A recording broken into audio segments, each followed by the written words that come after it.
देश में जो बेरोजगारी है, नौजवान हमारे सालों साल तैयारियां करते हैं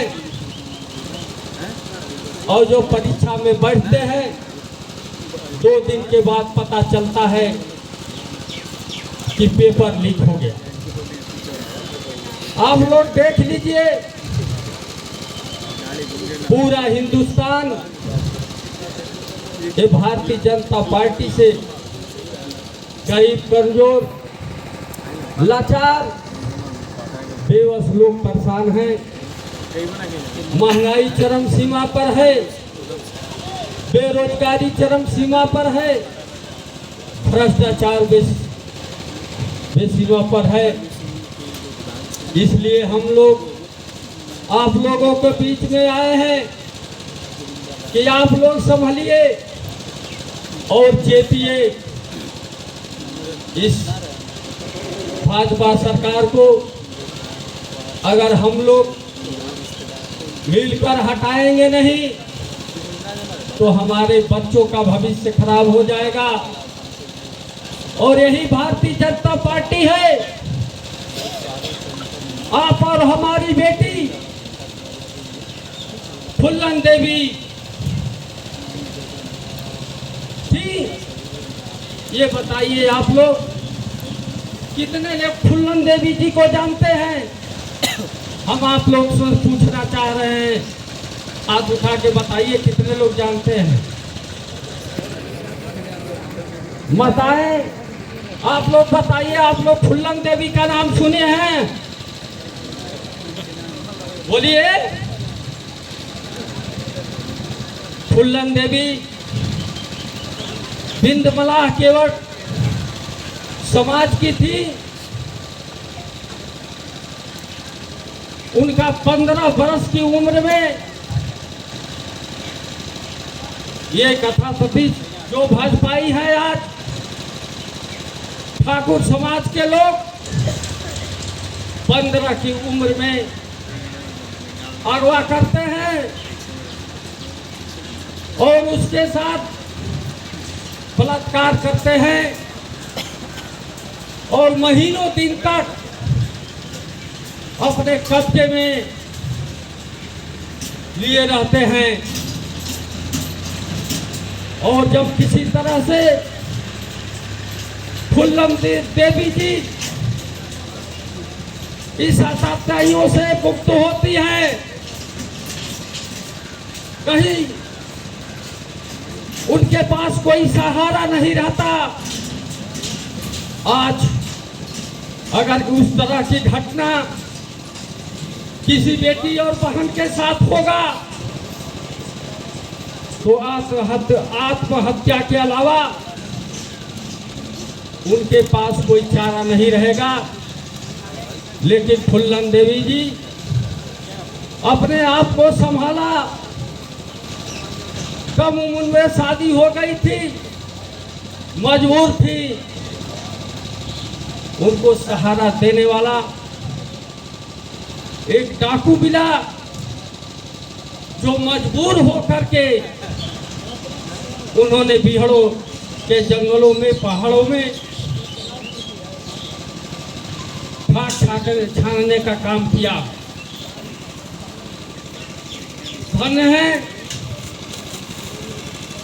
सरदे माननीय मुलायम सिंह यादव जी, जो 1994 में उनकी सरकार बनती है उत्तर प्रदेश में,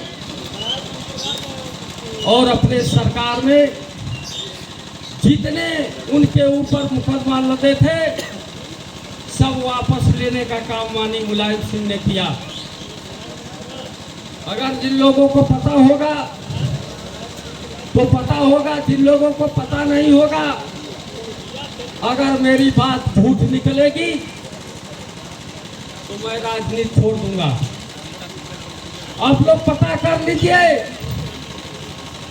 एक आपकी समाज की बेटी को माननीय मुलायम सिंह ने, समाजवादी पार्टी ने कितना सम्मान देने का काम किया। और जब फुल्लन देवी जी ने जितने 22 बलात्कारी ठाकुर थे उनको एक लाइन में खड़ा कराकर गोलियों से भूनने का काम किया। एक तरफ माता दुर्गा जी महिषासुर का वध करती हैं तो देवी कहलाती हैं, और एक तरफ जब फूलन देवी जी अपने बलात्कार का बदला लेती हैं तो ये भजपाई आज भी कहते हैं कि वो डाकू थे। आप सोचिए, इस पर विचार करिए, और खास तौर से माताओं और बहनों से कहना चाहते हैं कि इस पर आप लोग विचार करिए। वो आपकी बहन थी, आपकी बेटी थी।